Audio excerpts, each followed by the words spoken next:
Sans cesse depuis mardi et même hier, jour de l'an, chargeurs et tractopelles ont déversé des milliers de tonnes de galets sur la plage de Vancailleux.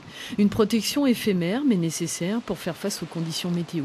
Une combinaison de coefficients de marée élevés et de vents forts.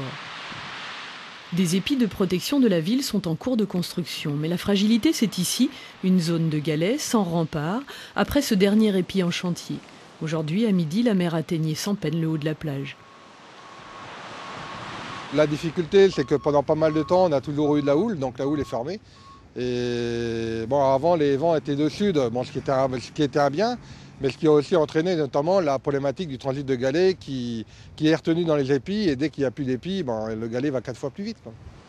Même en conditions normales avec les courants, la mer pousse les galets de Vancailleux, un peu comme un tapis roulant qui les emporte du sud vers le nord. Pour ralentir leur fuite, 24 épis de béton sont en construction. Quand ils seront terminés, le mouvement des galets sera considérablement ralenti. En attendant, les alertes météo continueront de rythmer la vie de Cailleux. C'est pas près d'être terminé, hein.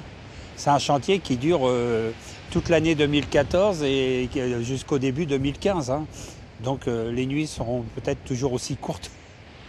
Météo France annonce pour demain des coups de vent de près de 80 km/h avec un coefficient théorique de marée très élevé, 108. La forte houle qui se forme au large depuis mi-décembre accentuera encore la situation. La pleine mer de la mi-journée retiendra toutes les attentions.